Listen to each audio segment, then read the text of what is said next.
This morning, just before 10 o'clock, leader of the opposition John Bersenio paid a courtesy call upon Prime Minister Dean Barrow at the Whitfield Tower on Coney Drive in Belize City. According to Bersenio, there were several topics discussed in this meeting, which is part of his 100-day agenda as the recently elected party leader for the People's United Party. Been trying to meet as many people as possible to talk to them a little bit about the party and the work that we want to do. And in this case, the Prime Minister, we have met. We had a very cordial meeting.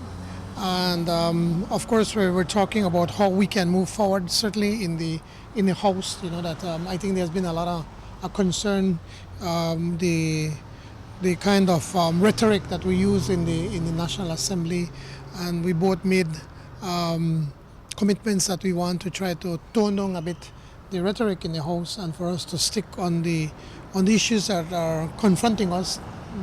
As a country, we have so many problems that are challenging us, from the issue of the correspondent banking to the economy to crime, you know, and well, obviously we know the issue in the SARS Stone.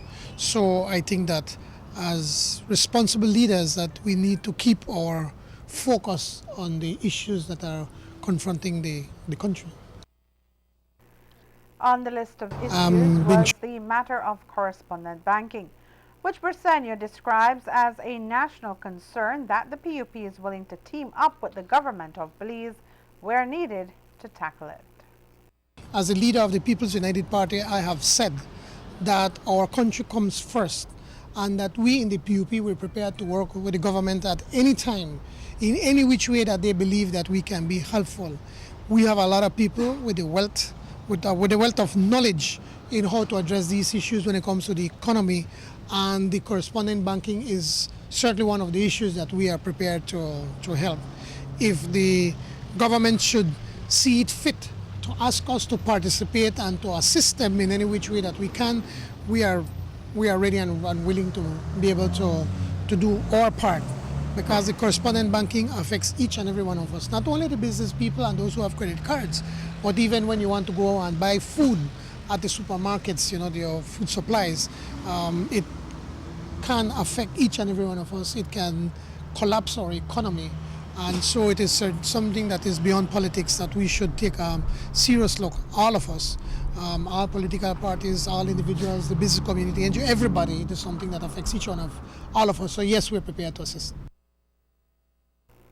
The matter arising over the weekend in the Sarstone River when the Belize Territorial Volunteers ventured out there is one that was also discussed between opposition leader and the Prime Minister.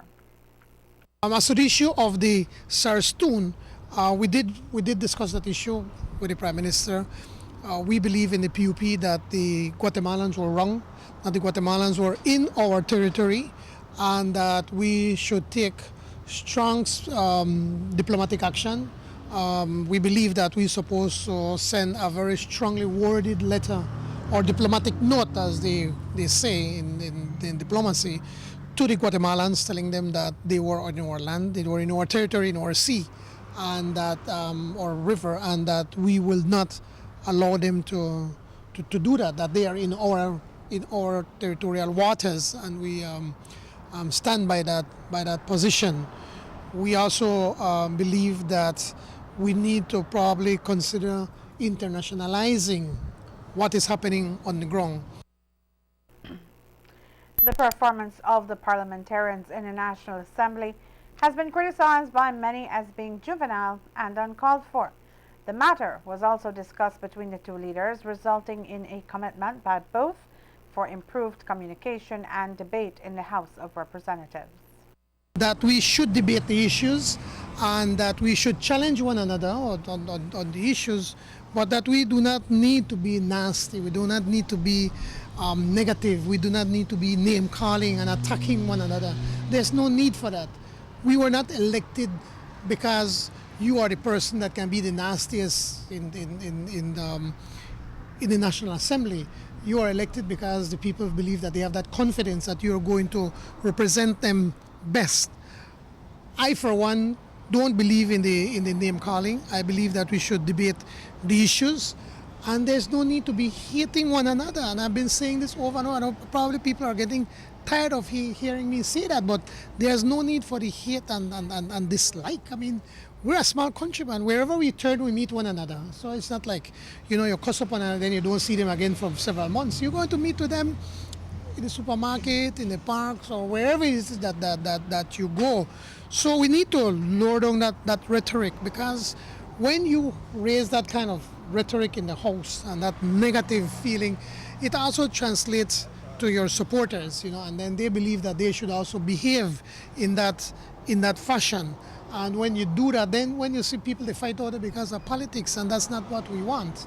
So I will also ask my colleagues that us to see if we can lower down the name calling and the divisiveness in the house, and for us to have a good debate, a healthy debate, but to debate on the issues and debate the merits and demerits of what is in front of us. The meeting lasted for over an hour, ending just after 11 o'clock this morning.